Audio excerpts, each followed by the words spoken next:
중요한 기도 요청을 한 가지 드리고자 합니다. 여러분들 꼭 지금 드리는 말씀 몇 분 되지 않는데요, 경청해 주시고 꼭 이것을 위해서 기도 부탁드립니다. 모든 생명체에는 가장 자신이 쉴 수 있고 거하고 싶은 그러한 쉼터가 있습니다. 집과 같은 곳이지요. 그렇듯이 영적인 존재인 마귀도 자신이 가장 거하고 싶은 데가 있고 자신이 가장 거하기 부담스러운 곳이 있을 것입니다. 집처럼 편안한 곳이 있는 반면 가장 부담스러운 곳이 있을 거예요. 그렇다면 이 세상 가운데 마귀가 거하기 가장 부담스러운 장소가 어디일까요? 교회요? 왜요? 하나님의 영이 가득 찬 곳은 집도 그렇죠. 여러분, 하나님의 영은 교회만 가득 차시죠? 무슨 말입니까 그게? 왜 마귀가 가장 거하기 부담스러운 데가 교회일까요? 기도하는 사람이 많아서. 그러면 기도하는 사람이 적은 교회는 하나님 안 계십니까? 마귀가 쉽게 들락날락합니까? 아니에요, 그것도 아닌 것 같아요. 아마 우리가 이유는 몰라도 아마 마귀가 가장 거하기 부담스러운 장소를 고르라면 교회를 고를 거예요. 이유는 간단합니다. 하나님께 온전히 예배 드리고자 하는 목적을 가지고 사람들이 모였거든요. 다른 어떠한 목적이 아니라 이곳에서 모여서 하나님의 임재하심을 경험하고 하나님의 모습을 바라보며 하나님께 나의 전부를 드리기 위해 엎드리기 위해서 모인 사람들이 모여 있는데 마귀가 그 장소가 얼마나 부담스럽겠습니까? 그렇죠? 자, 그렇다면 마귀의 입장에서 세종중문교회의 성전 건축의 소식은 반가운 소식일까요? 반갑지 않은 소식일까요? 반갑지 않은 소식일 거예요. 틀림없어요. 지금 특별 회의가 소집된 걸로 알고 있어요. 그렇다면 여러분, 마귀는 하나의 아름다운 성전이 지어짐을 바라만 보고 있을까요? 아니면 어떠한 수를 써서라도 성전 건축을 회방하고 방해할까요? 회방하고 방해를 할 거예요. 자, 마귀는요, 하나의 교회가 세워지고 또 하나님의 거룩한 백성들이 모여서 하나님의 뜻이 하나지 한 가지 이루어지면 이루어질수록 극도로 긴장하며 경계를 늦추지 않을 것입니다. 그래서 그 교회를 파괴시키기 위해서 모든 수단과 방법을 동원할 거예요. 그럼 한번 생각해 보세요. 마귀가 우리 세종중문교회가 이제 앞으로 영향력도 더욱더 커지고 우리 교회가 아름다운 선한 일들을 해 나갈 때 그것들을 파괴시키고 방해하기 위해서 마귀가 치고 공격할 사람은 누구일까요? 1번 목사님 및 교역자, 2번 성도들, 3번 둘 다. 하나 둘 셋. 답은 정확히 알고 가시네요. 여러분, 하나님의 뜻이 이 땅 가운데 그리고 이 도시 가운데 이루어지기 위해서 하나님의 예배 당이 필요하고 그 당에 모여진 그런 모든 거룩한 사람들이 우리가 기도로 무장하고 있지 않으면 여러분, 우리는 하나님의 영광이 아닌 마귀의 놀이개로 쓰임받을 수가 있다는 사실입니다. 그래서 우리 모두는 반드시 성전 건축과 교회 공동체를 위해서 우리는 깨어서 기도해야 됩니다. 내가 기도로 무장되지 않으면 마귀의 계략에 우리는 이용당하고 말 것입니다. 내가 의도든 의도치 않든 하나님의 영광을 드높여야 할 그런 모임과 그러한 공동체가 하나님의 영광을 가리고 있음에도 불구하고 누구도 반박하지 못하는 그러한 곳으로 전락되는 것은 모든 사람이 다 죄악돼서가 아닙니다. 마귀의 계략에 넘어간 한 사람 두 사람 때문입니다. 여러분, 우리가 반드시 깨어서 기도하여야 합니다. 내가 영적으로 서 있지 않으면 이 자리에 있는 누가 됐든 언제 어디서 누구에 의해서 넘어지게 될지 아무도 예측할 수 없기 때문입니다. 우리가 얼마 전에 묵상했던 말씀이 떠오르더라고요. 베드로전서 5장 8절과 9절 말씀. 근신하라 깨어라, 너희 대적 마귀가 우는 사자같이 두루 다니며 삼킬 자를 찾나니 너희는 믿음을 굳건히 하여 그를 대적하라. 이는 세상에 있는 너희 형제들도 동일한 고난을 당할 줄을 알미라. 우리가 근신하고 깨어 있어야 하는 이유는 마귀는 삼킬 자를 두루 찾고 다니고 있다는 거예요. 그러니 우리가 넘어지지 않고 우리가 깨어 있어야 된다는 것입니다. 우리 모두가 성전 건축을 기도로 우리가 세우고 무장하지 아니하면 반드시 마귀는 보고만 있지는 않을 것입니다. 오늘날 TV에서 나오는 수많은 반기독교적인 혹은 교회나 성도의 잘못된 만행에 대해서 소개하는 그 뉴스들을 보십시오. 어느 누가 내가 하나님의 영광을 가리기 위해서 기도했던 사람이 누가 있겠습니까?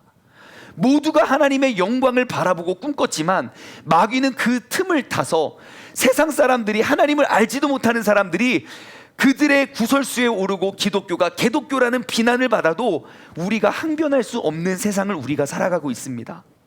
여러분, 우리 모두가 다 마귀의 계략에 대비하여야 합니다. 누가 되었든 이 자리에 있는 우리 모두가 함께 깨어서 기도로 무장하기를 소망합니다. 성전 건축을 위해 매일매일 기도하십시오. 여러분, 이 말을 흘려듣지 마십시오. 흘려들으면 내가 당할 수도 있습니다. 내가 기도하지 않고 내가 무너질 수 있으니 우리 모두가 매일매일 깨어 무장하길 소망합니다. 여러분, 건축 현장에 가십시오. 기도실 마련해 놨어요. 덥다 그래서 에어컨도 설치해 놨어요. 에어컨이 약하다 그래서 선풍기도 갖다 놨어요. 집이 더우시면 여기 와서 기도를 계속 하시고, 빈말이 아니라 우리 모두가 정말 기도로 세워갈 수 있는 그런 아름다운 성전 건축이 이루어지기를 주님의 이름으로 간절히 소망합니다. 어떠한 악한 것도 틈타지 못하도록 우리 함께 깨어 기도하길 바랍니다. 우리 옆 사람에게 인사 나누겠습니다. 성전 건축을 위해서 기도합시다.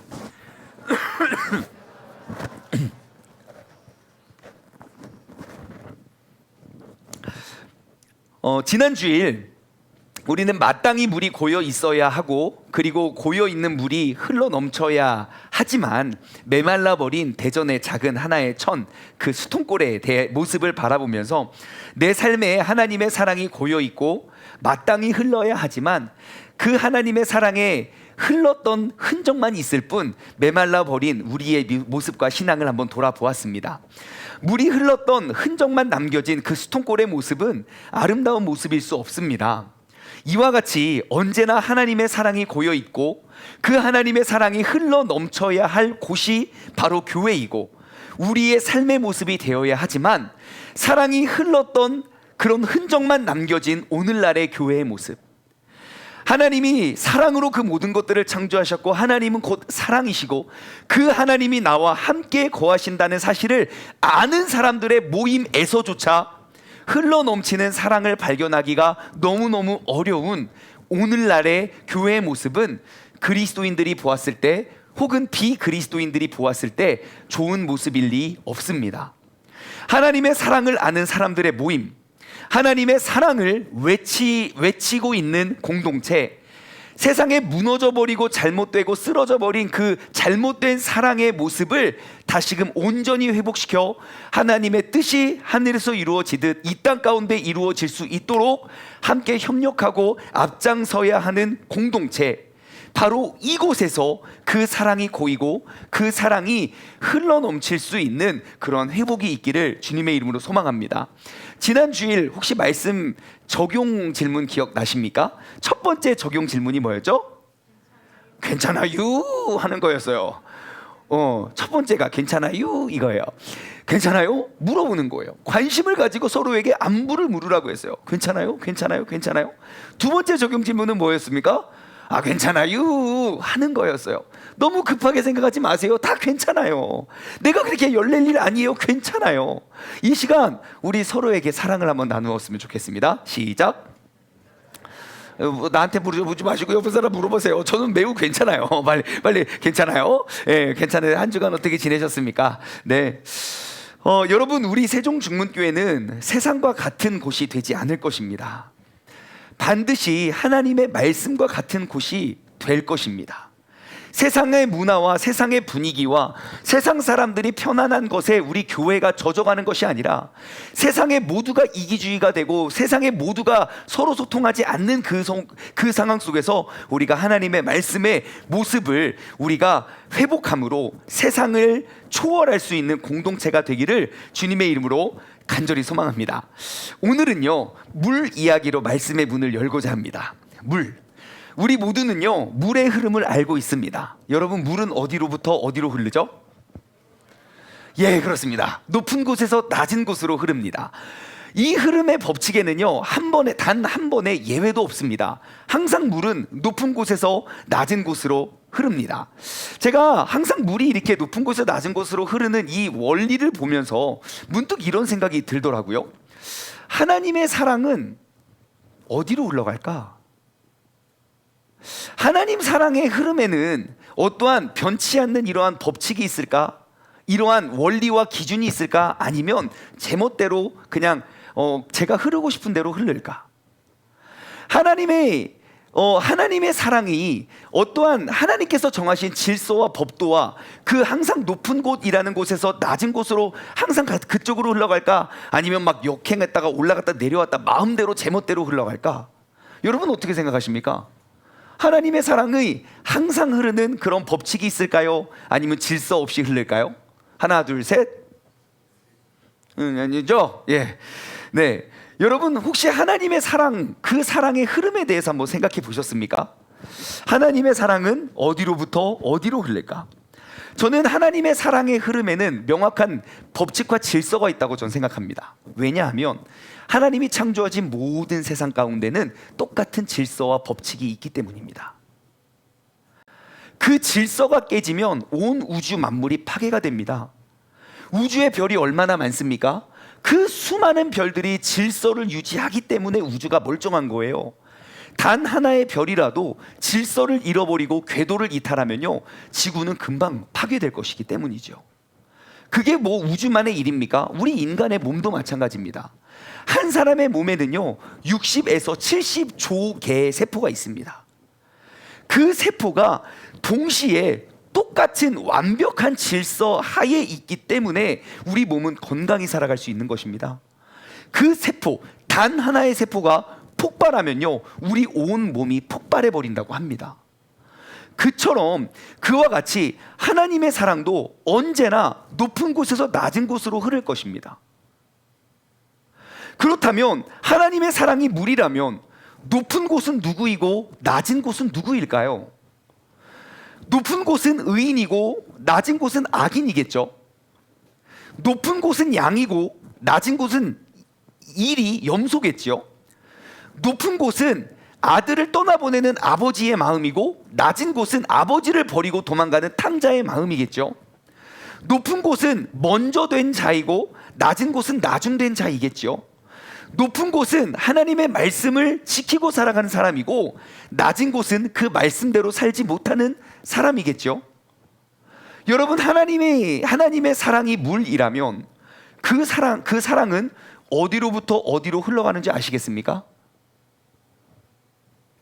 나로부터 다른 사람에게, 먼저 된 자로서 나중된 자에게, 지금 이 시간 예배 드리고 있는 하나님의 사랑이 무엇인지 아는 사람도, 명확히 알 수는 없지만 그 사랑이 무엇인지 알길 원하는 사람도, 이 자리에 있는 사람이 이 자리에 없는 사람에게 그 사랑을 흘려 보내야 한다는 것입니다. 이것이 양됨의 증거이고 이것이 먼저 된 자의 증거이고 이것이 하나님의 말씀을 알고 사는 사람들의 증거이기 때문입니다. 마태복음 7장에는요 선지자 중에 거짓 선지자들에 대한 교훈을 주고 있습니다. 마태복음 7장에 보시면 7장 15절부터 말씀을 쭉 한번 읽어드릴게요. 거짓 선지자들을 삼가라. 자, 그 거짓 선지자들의 특징입니다. 양의 옷을 입고 너희에게 나아오나 속에는 노략질하는 일이다. 그들의 열매로 그들을 알지니 가시나무에서 포도를 또는 엉겅퀴에서 무화과를 따겠느냐. 이와 같이 좋은 나무마다 아름다운 열매를 맺고 나쁜 열매가 나쁜 열매를 맺나니 좋은 나무가 나쁜 열매를 맺을 수 없고 못된 나무가 아름다운 열매를 맺을 수 없느니라. 아름다운 열매를 맺지 아니하는 나무마다 찍혀서 불에 던져지느니라. 이러므로 그들의 열매로 그들을 알리라. 나더러 주여 주여 하는 자마다 다 천국에 들어갈 것이 아니요 다만 하늘에 계신 내 아버지의 뜻대로 행하는 자라야 들어가리라. 아멘. 열매로 그 나무를 알게 된대요. 좋은 나무에서 나쁜 열매가 맺혀질 수 없고 나쁜 나무에서 좋은 열매가 맺혀질 수 없다고 이야기합니다. 우리가 이 말씀을 통해서 나는 어떠한 나무인지 한번 돌아보았으면 좋겠습니다. 여러분, 나는 한 주간의 삶을 살면서 어떠한 열매를 맺으셨습니까?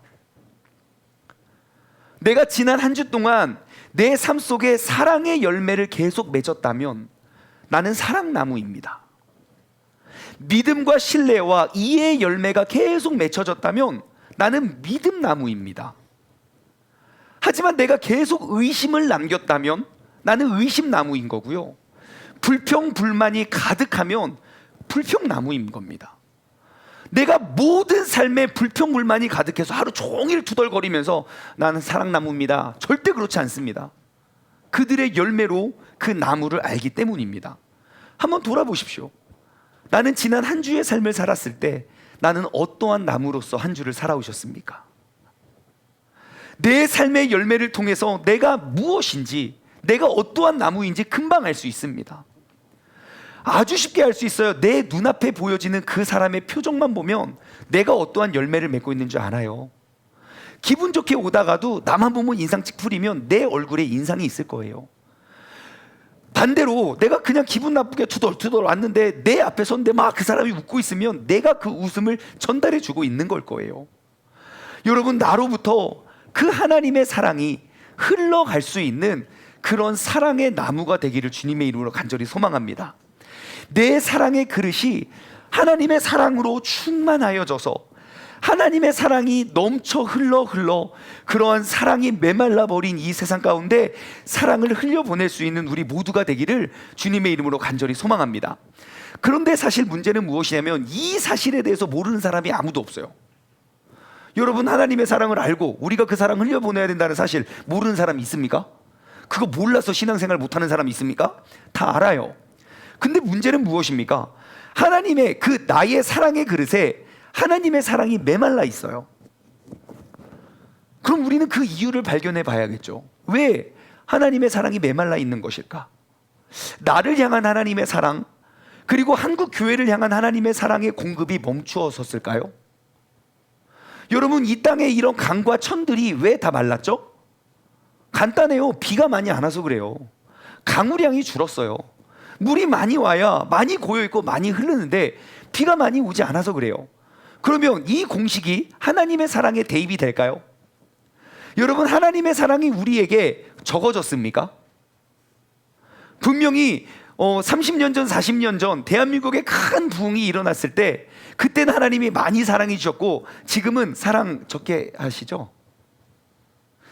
100년 전, 120년 전 대한민국에 그 선교사들과 순교자들을 보내서 이 땅, 이 복음의 황무지와 같은 이 땅, 이 민족 가운데 그 복음을 심고 그리고 그 많은 변화를 일으켜냈을 땐 하나님이 특별한 사랑을 많이 부어주셨다가 이제는 하나님이 쫄쫄쫄쫄쫄 가뭄과 같이 하나님의 사랑 많이 안 보내주셨기 때문에 우리가 메마른 거죠? 아니에요. 여러분, 옛날이나 지금이나 날 향한 하나님의 사랑은 동일합니다. 이전이나 지금이나 앞으로도 이 세상을 향한 그 하나님의 사랑과 그 사랑의 완벽한 계획은 조금도 달라진 적이 없습니다. 천지 창조 때부터 지금까지 세상을 향한 그 하나님의 사랑은 조금도 줄어들거나 조금도 늘어나지 않는 가장 완벽한 온전한 모습이라는 것입니다. 우리나라에 그러한 선교사님들의 순교자가 있었을 때나 대한민국에 큰 부흥이 일어났을 때나 나를 향한 그 하나님의 사랑은 단 하루도 멈춘 적이 없고 줄어든 적이 없는데 왜 내 안에 있는 그 사랑의 그릇은 메말라 있는 것일까요? 여러분, 하나님의 사랑의 공급이 적어서가 아니라 하나님의 사랑을 내가 담아낼 그릇이 되지 못했기 때문입니다. 분명히 지금도 날 향한 그 하나님의 사랑은 끊임이 없고 변함이 없음에도 불구하고 우리는 그 하나님의 사랑을 내 안에 담아둘 그러한 준비가 되어 있지 않는 거예요. 어쩌면 내가 다른 것들은 놓쳐도 괜찮으니 가장 귀중한 한 가지, 그 하나님의 사랑을 가지고 있으면 세상의 모든 문제와 어려움과 역경과 두려움과 그러한 상처들로부터 나는 자유함을 누릴 수 있을 것인데 내가 그 중요한 한 가지를 놓쳐버렸기 때문에 다른 모든 것들로 아무리 채우려 애써도 내가 그 갈급한 사랑을 갈급함 속에 살아가고 있지 않나 싶습니다. 그렇다면 우리가 그 하나님의 사랑을 담아두지 못하게 만드는 원인이 무엇일까요? 예수님과 멀어지게 된 45가지 이유 중에 26과 바로 자기 연민입니다. 뭐라고요? 자기 연민. 여러분, 사실 연민이라는 단어는 되게 좋은 단어예요. 내가 다른 사람을 불쌍히 여기는 건 그건 반드시 사랑의 속성이에요. 하지만 자신을 불쌍히 여기는 건 남을 불쌍히 여기는 것과 비슷해 보여도 굉장히 다릅니다. 자신만을 사랑하여 내가 제일 불쌍한 사람이 되면 남을 사랑할 수가 없기 때문입니다. 이 둘은요, 굉장히 비슷한 것 같아도 완전히 다른 것입니다. 우리의 사랑은 항상 이웃에게로 흘러가게 되어 있습니다. 그게 모든 사랑의 원리입니다. 내가 먼저 사랑을 받았다면, 그 사랑을 아는 사람이면 그 사랑은 반드시 낮은 곳으로 흘러가야 됩니다. 하지만 자기 연민은요, 사랑의 종착역으로 만들어버려요. 이 사랑이 여기에서 머물러야 되고요, 저 사랑도 여기서 머물러야 되고요, 이 사랑도 여기서 머물러야 돼요. 사랑의 정차역이 돼야 되는데 사랑의 종착역이 되어버린 사람은 사랑을 흘려보낼 것이 없어요. 내가 제일 불쌍하고 내가 가장 불행하고 내 사랑의 그릇이 아직도 채워지지 않았기 때문에 우리는 항상 아무리 많은 사랑을 받아도 그것에 만족할 수가 없는 거예요. 여러분, 하나님은 우리를 절대 그러한 존재로 만들지 않았습니다. 내가 나를 생각했을 때 이거 부족하고 이거 연약하고 난 이것 때문에 힘들고 이것 때문에 상처받고 이 사람이 날 힘들게 하고 저 사람이 날 아프게 해서 나는 그래서 힘들어, 나는 정말 불행하고 정말 억울하고 정말 난 너무 힘겨운 존재야 라고 생각할 때 나를 만드신 하나님은 어떻게 생각하실까요? 그래, 충만아, 야 미안하다, 야 너는 좀 내가 실수했다, 야. 절대 그렇지 않습니다. 전능하신 하나님의 작품에는 조금의 실수도 오점도 없습니다. 설령 하나님이 이렇게 완벽한 거 만들으셨는데 내가 좀 마음에 안 들어서 이렇게 몸을 아프게 하거나 다치거나 바꾸거나 해도 하나님은 확실한 애프터 서비스를 해주십니다. 내가 만든 나의 제품이니까 내가 끝까지 책임질게. 너가 당하고 있는 아픔과 상처, 그 이전에 너를 향한 엄청난 하나님의 크신 사랑이 이미 주어지고 있단다. 우리가 인식하고 우리가 받아들이고 우리가 담아내지 못할 뿐이지 우리는 이미 어마어마한 사랑의 결정체라는 사실을 기억하시기 바랍니다. 제가 아이를 3명을 기르면서 되게 좀 억울한 생각이 많이 들었어요. 아마 우리 부모님들, 아이 키우는 부모님들은 다 억울하실 거예요. 왜냐하면 아이에게 가장 많이 사랑해주고 가장 많이 신경 쓰고 가장 손이 많이 갈 때가 언제입니까? 태어나서부터 2살 때까지 아닙니까? 3살 때까지. 3살만 돼도 그냥 말귀를 다 알아먹더라고요. 근데 그 전에는 내가 뭘 하는지 아무것도 몰라요. 그래서 내가 모든 걸 다 해줘야 돼요. 근데 진짜 억울한 건 이놈의 자식이 그때를 기억하지 못한다는 거예요. 내가 하루에도 몇 번씩 너 이게 똥구멍 빨개질까봐 맨날 물로 닦아주는 거 몰라요. 우리 아이는 왜 이렇게 하루에 똥을 그렇게 이쁘게 싸대는지, 이쁘게 뿅뿅 싸면 그거 옷 갈아주고 토하고 또 갈아주고 또 치워주고 이불 빨래를 여러 번 해도 기억하지 못해요. 하지만 그 아이가 건강히 자라남을 통해 우리가 알 수 있는 건 무엇입니까? 네가 기억하든 기억하지 못하든 이미 너는 우리 부모님으로부터 받을 수 있는 최고의 사랑을 모두 다 받았단다. 내가 때로는 자기 연민에 빠져서 나는 이것도 힘들고 저것도 부족하고 이래서 아프고 저래서 힘들고 나는 진짜 가진 것이 없습니다, 내가 잘난 것이 없습니다, 내가 내세울 것이 없습니다 라고 이야기하고 생각할 때에도 하나님께서는 변함없는 그 사랑의 눈빛으로 사랑하는 아들아, 사랑하는 딸아, 지금 무슨 말하고 있니? 네가 기억하지도 못했을 때 나의 한없는 최고의 사랑은 너는 이미 다 받았단다. 여러분, 성경 곳곳에는 나를 향한 그 하나님의 완벽한 사랑의 흔적들이 너무너무 많습니다. 대표적으로 스바냐 3장 17절 말씀,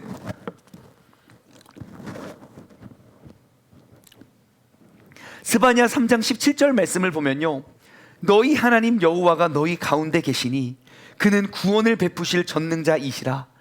그가 너로 말미암아 기쁨을 이기지 못하시며 너를 잠잠히 사랑하시며 너로 말미암아 즐거이 부르며 기뻐하시리라 하시니라. 아멘. 다시 말씀을 볼까요?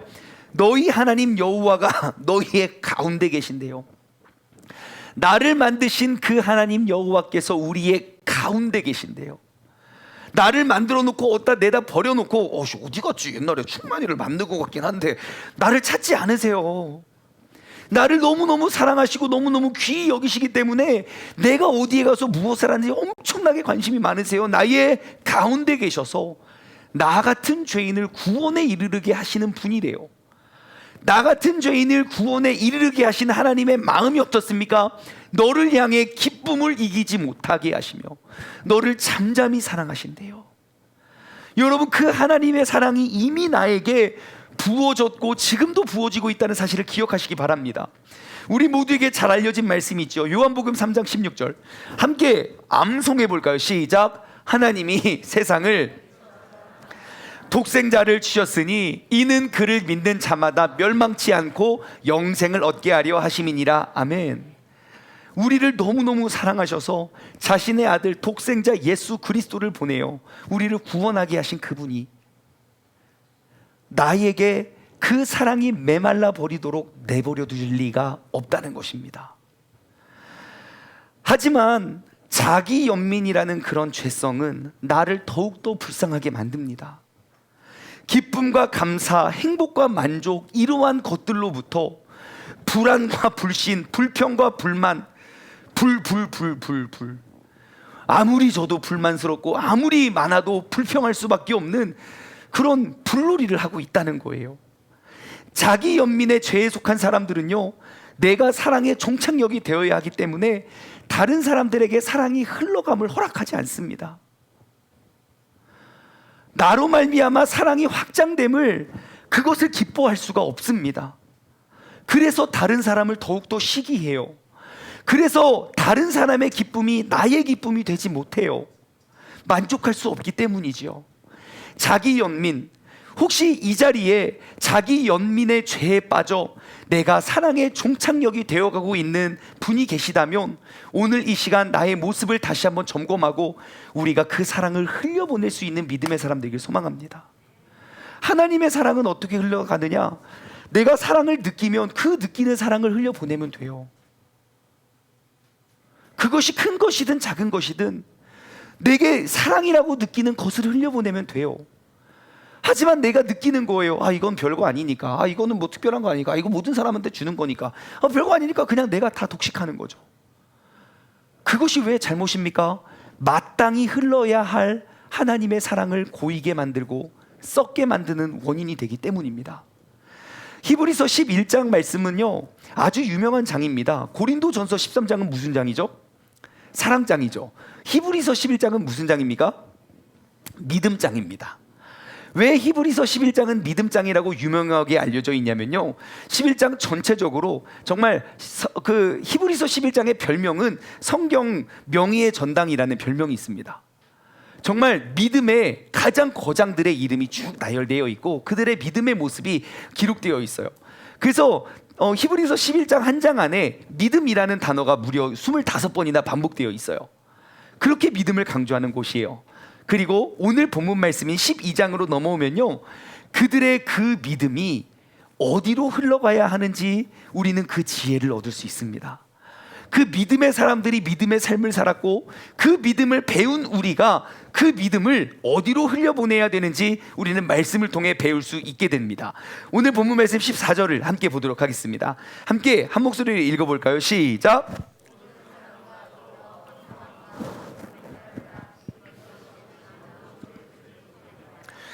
모든 사람과 더불어 화평과 거룩함을 따르래요. 지금까지 그 믿음에 대한 설명, 그리고 12장 전반전부터 보면 예수 그리스도를 바라보면서 그 표대를 향해 우리가 나아가야 된다 라는 가르침을 준 다음에 모든 사람과 더불어 화평과 거룩함을 따르라고 가르쳐주고 있습니다.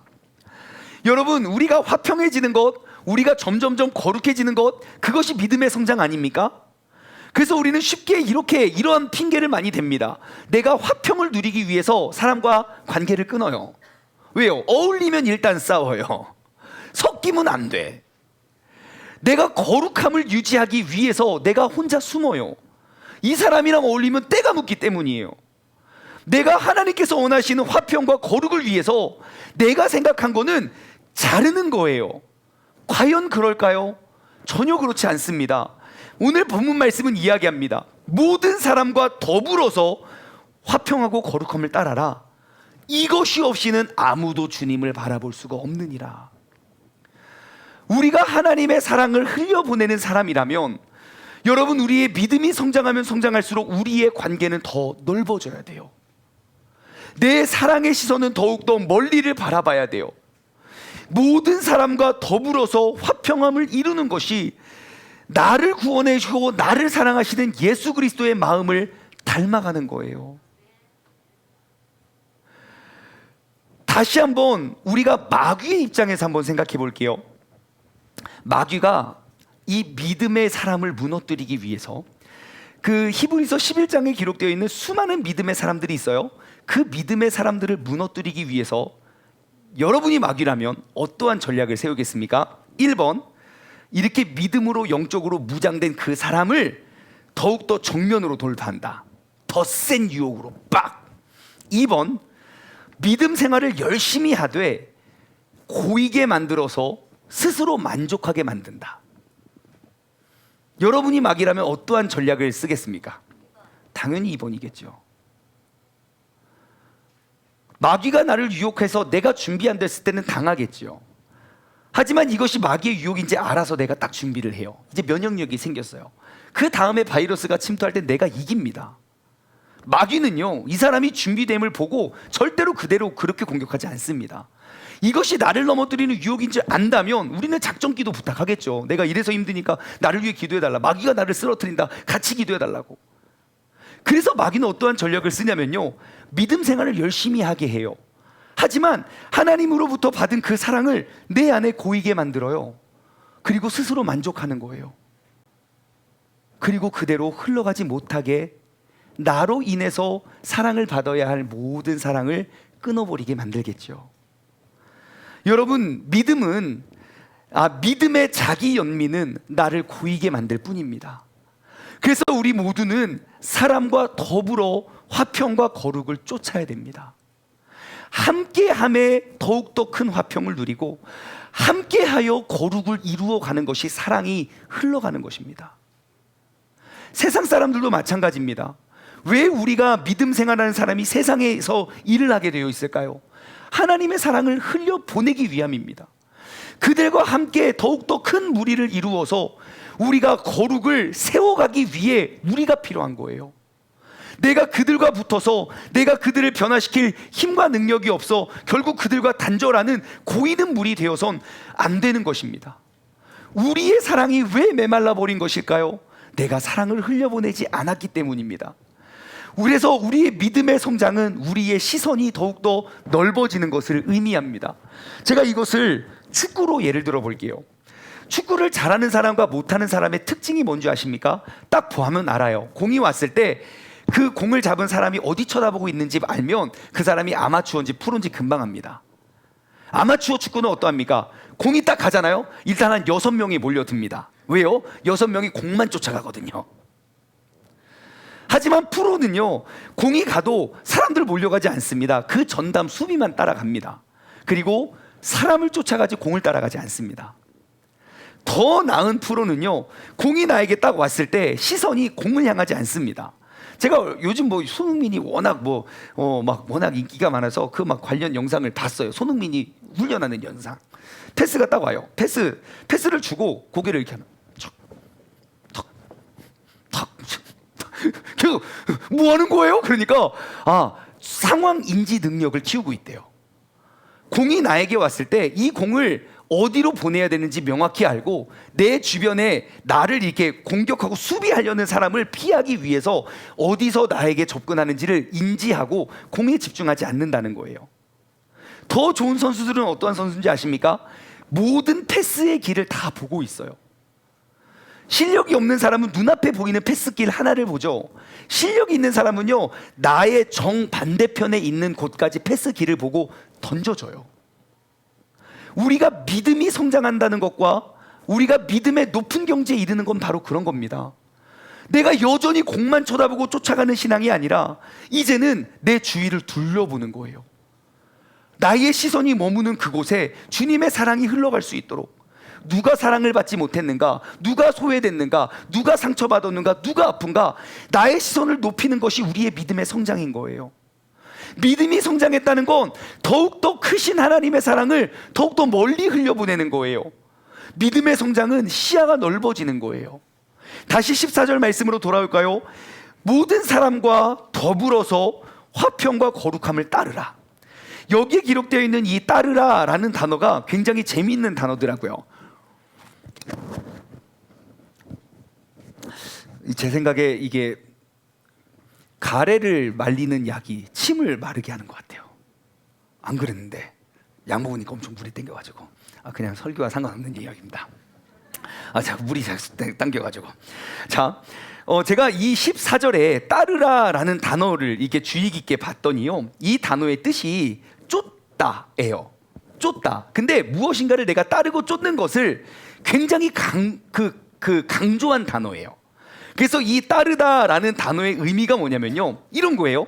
사냥꾼이 사냥감을 향하여 열심히 추적하는 것 같은 열정으로 따르다예요. 다시 말해, 모든 사람들과 더불어 화평함과 거룩함을 따르라라는 건 모든 사람들과 더불어 화평과 거룩을 쫓아가는 거예요. 그냥 자연적으로 누리는 게 아니라 그것을 작정하고 쫓아가서 그 화평을 얻는 거예요. 그렇죠? 자, 그러면 한번 이렇게 생각해 볼까요? 마귀가 맨날 뭐 합니까? 우리를 삼키려고 두루 다니죠. 그럼 우리 어떻게 합니까? 마귀가 언제 공격할지 몰라, 내가 뭐에 넘어질지 몰라. 그럼 우리 어떻게 합니까? 무서워요. 마귀, 우리 계속 도망 다닐 거예요. 근데 이 말씀을 대로라면 우리는 마귀에게 도망 다니는 사람이 아니라 오히려 거룩을 쫓아가는 사람이 되어야 된다는 거예요. 그것이 믿음을 흘려보내는 방법이래요. 자, 이게 무슨 말입니까?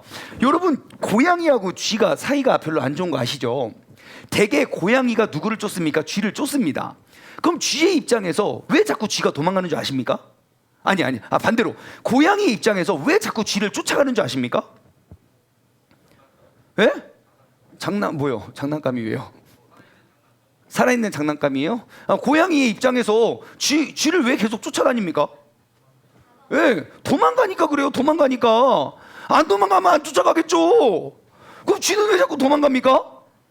쫓아오니까 도망가는 거예요. 자, 그러면 이거를 영적인 원리로 생각해 보겠습니다. 우리가 왜 자꾸 마귀에게 도망다닙니까? 왜 두렵습니까? 우리가 무서워하니까 그래요. 한번 요즘 세상이 많이 미쳤어요. 많이 잘못됐어요. 한번 이렇게 생각해 봅시다. 고양이가 쥐를 딱 봤어요. 야옹 그랬어요. 쥐는 어떻게 합니까? 찍찍 하고 막 도망가요. 그때 미친 쥐가 한 명 있어요. 야옹 하다가 찍찍 하는데 내가 도망가는 게 너무 억울한 거죠. 너 이거 언제까지 도망 다녀야 돼? 그래서 야옹 했는데 쥐가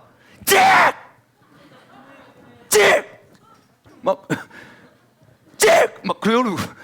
고양이 입장에 도망갑니다. 100% 도망갑니다. 찍찍 하니까 고양이가 쫓아가지 쥐가 여러분, 우리가 마귀에게 쫓기기 때문에 마귀는 계속 우리를 쫓는 거예요. 내가 마귀를 이기는 방법은요, 거룩과 화평을 쫓아가면 돼요. 나의 시선을 높여서 하나님께서 나를 세우신 가장 존귀한 존재임을 알고 나에게 주어진 그 보물들을 나누면 돼요. 그래서 오늘 말씀은 우리에게 교훈합니다.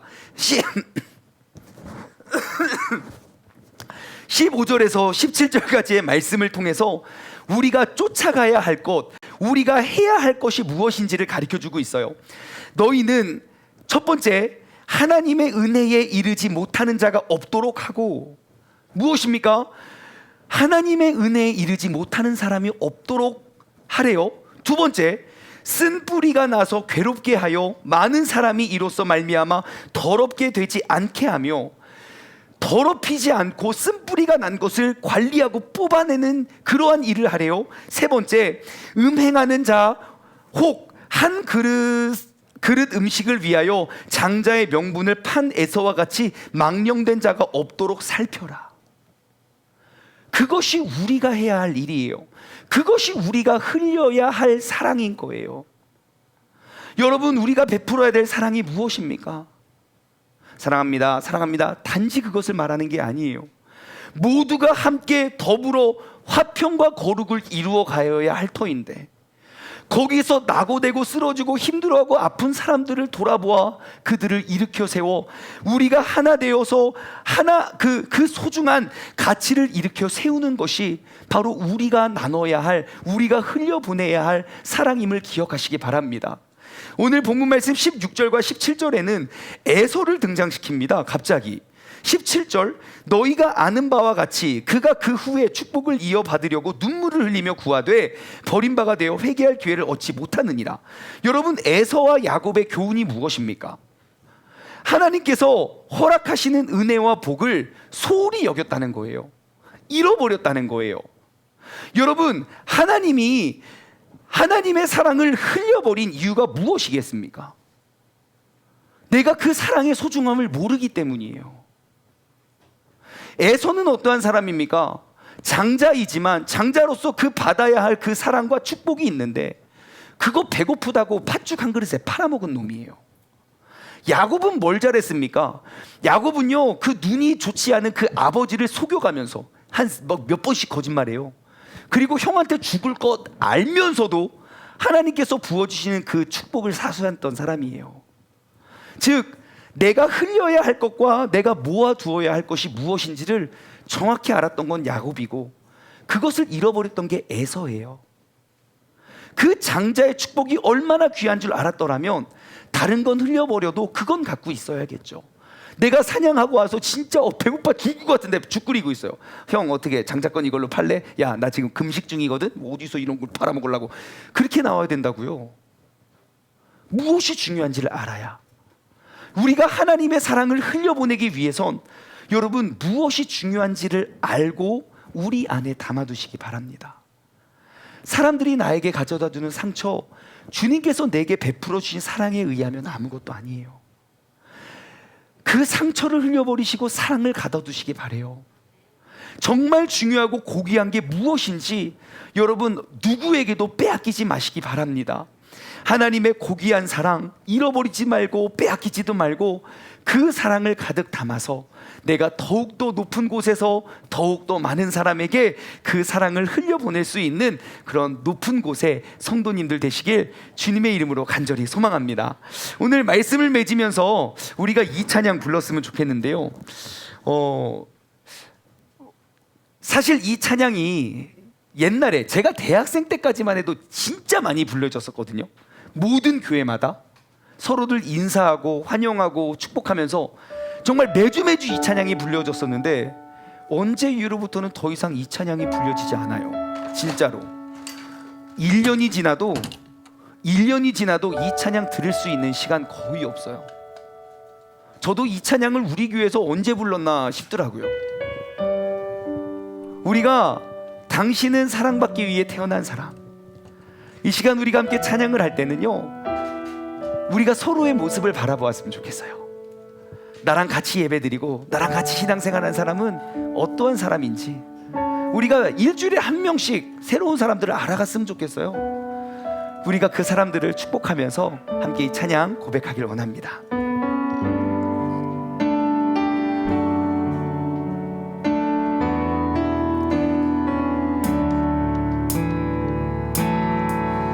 당신은 사랑받기 위해 태어난 사람. 우리 옆에 사람들을 축복하면서 찬양하겠습니다. 그 사랑받고 있지요.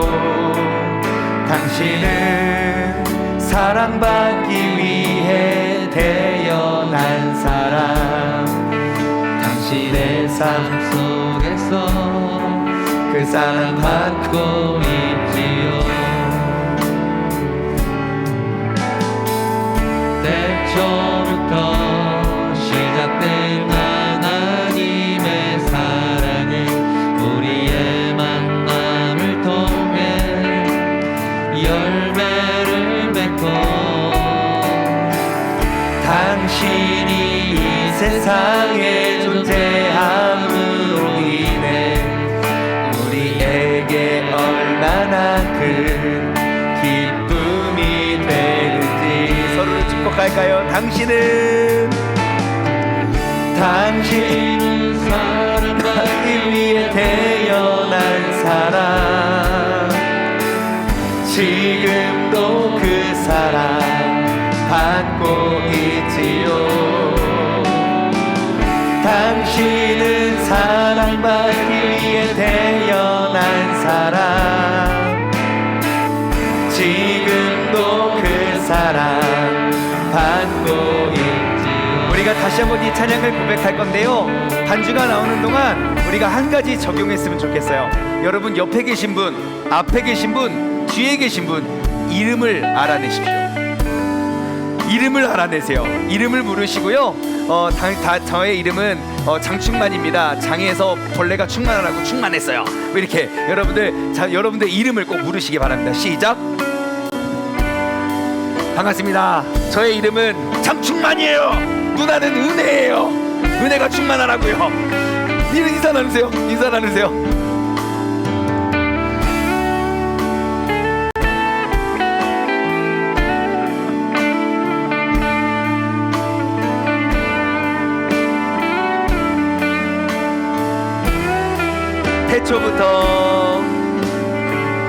태초부터 시작된 하나님의 우리의 만남을 통해 열매가 맺혀집니다.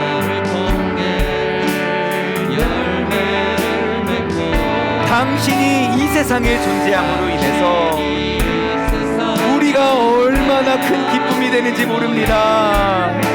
우리에게 얼마나 큰 기쁨이 되는지. 당신은 사랑받기 위해 태어난 사람, 지금도 그 사랑 받고 있지요. 당신은 사랑받기 위해 태어난 사람, 그 사랑 받고 있지요. 오늘은요 적용 질문을 드리고 이 적용 질문에 따라서 생각나는 사람이 있을 거예요. 우리가 그 사람을 위해서 기도하는 시간을 갖기를 원하는데요, 첫 번째 적용 질문입니다. 첫 번째 적용 질문, 네, 화면을 띄워주시면 감사하겠습니다. 나는 어떠한 나무입니까? 여러분, 내가 어떠한 나무인지 내 이웃사람, 내 눈앞에 있는 사람의 표정을 보면 금방 알 수 있습니다. 예, 내가 기쁨이 가득한 사람이면 그 기쁨이 열매가 맺혀질 거고요, 내가 근심이 가득하면 근심이 가득할 거고요, 특히 우리 아이들은 부모가 하는 말 다 따라합니다. 그와 같이 나는 어떠한 나무인지 한번 생각했으면 좋겠어요. 나는 하나님의 그 한없는 사랑으로 예수 그리스도의 사랑을 전하기 위한 나무로 지음받았는데, 나는 그 사랑의 나무인가? 아니면 투덜이 나무인가? 뭐 그렇게 불평불만이 많은지, 불불불 있잖아요. 불평불만, 뭐 이런 것들. 우리가 아무튼 어떤 나무인지 돌아보았으면 좋겠어요. 두 번째, 하나님의 사랑이 나로부터 누구에게 흘러가고 있습니까? 지금 여러분 머릿속에 딱 떠오르는 사람이 있어야 돼요. 나보다 더 낮은 곳에 있는 그 사람, 나보다 하나님의 사랑을 더욱더 필요로 한 사람. 하나님의 사랑은 지금 나에게 누구에게 흘러가고 있는가? 혹시 이 시간 누구도 떠오르지 않는다면 나는 이미 고여있는 사람일지 몰라요. 세 번째 질문이에요. 지금 내 삶에 가장 불쌍한 사람은 누구인가요? 저예요. 안 돼요. 아니에요. 여러분은 이미 많은 사랑을 받고 있어요. 아니에요. 아이 깜짝이야. 아니에요. 여러분, 우리는 이미 너무너무 큰 사랑을 아는 사람이에요. 정말 나보다 더 낮고 더 낮은 곳에 있는 사람들은 정말 주님의 사랑이 필요한 사람이고, 과연 누가 고개를 들어 그들을 바라보고 그들에게 사랑을 나눠주겠습니까? 그 사랑을 아는 우리들만 가능할 거예요. 여러분, 지금 이 질문들에 대해서 떠오르는 사람을, 그 사람을 위해서 이 시간 기도하기를 원합니다. 다 같이 주님의 이름 한번 부르짖고, 나보다 낮은 곳에서 나의 사랑이 필요한 사람, 그 사람을 축복하며 함께 기도하기를 원합니다. 기도하겠습니다. 주여, 하나님 아버지 감사합니다. 아버지 하나님, 우리가 이 자리에 모여 있는 것은 나는 이미 그 하나님의 한없는 그 사랑을 받았고, 아버지 하나님, 내 안에는 그 변함없는 그 주님의 사랑이 가득가득 고여 있음을 아버지 내가 고백함으로 나아갑니다. 아버지 하나님, 하지만 내가 이곳에서 아버지 주님의 사랑을 내가 흘려보내지 못한다면, 아버지 하나님, 나는 자기 연민에 빠져 내가 나를 더욱더 불쌍히 여기고, 내가 나를 더욱더 작게 여기며, 내가 나를 더욱더 연약한 존재로 내가 착각하고 많은 사람이 됩니다.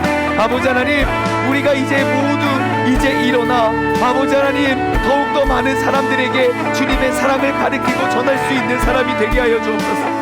하나님의 은혜에 이르지 못하는 자가 없도록 이제는 고개를 들어 그들을 바라보기를 원하고, 쓴뿌리가 나서 괴롭게 하며 많은 사람들이 이로 말미암아 더럽게 되지 않기 위하여 우리가 그 뿌리들을 뽑아내가면서 주님의 사랑을 가리킬 수 있는 그러한 사람이 되게 하여 주시옵소서.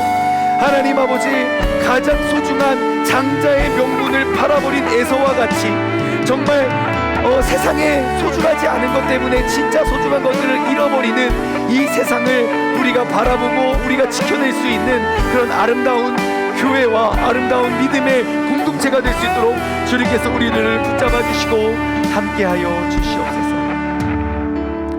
하나님 아버지 감사합니다. 이 자리에 모여있는 우리 모두는 사랑의 공동체입니다. 하나님의 사랑이 무엇인지를 알고 나를 위해 흘리신 나 같은 죄인을 사랑하신 그 예수 그리스도의 그 보혈의 은혜를 알며, 내가 이런 것 아직 경험하지 못했더라도 하나님의 사랑을 알기 위하여 이 자리까지 찾아 나온 우리라면, 지금 나보다 더 낮은 곳에서 내가 흘려주는 사랑을 기다리는 그 사람들에게 이제는 그 사랑을 흘려보낼 수 있는 믿음의 사람 되게 하여 주시옵소서. 아버지 하나님, 우리가 세상의 유행과 세상의 흐름에 따라 이기적인 신앙생활, 이기적인 신앙생활을 하는 것이 아니라, 정말 우리가 더욱더 많은 사람들을 돌아보고 챙겨보고 더욱더 높은, 더욱더 먼 시야를 확보하고 우리가 살아갈 수 있는 그런 믿음의 사람 되게 하여 주시옵소서.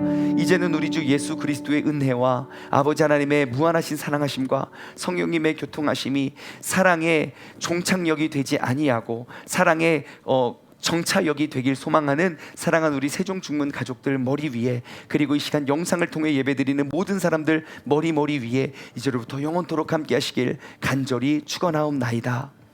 아멘.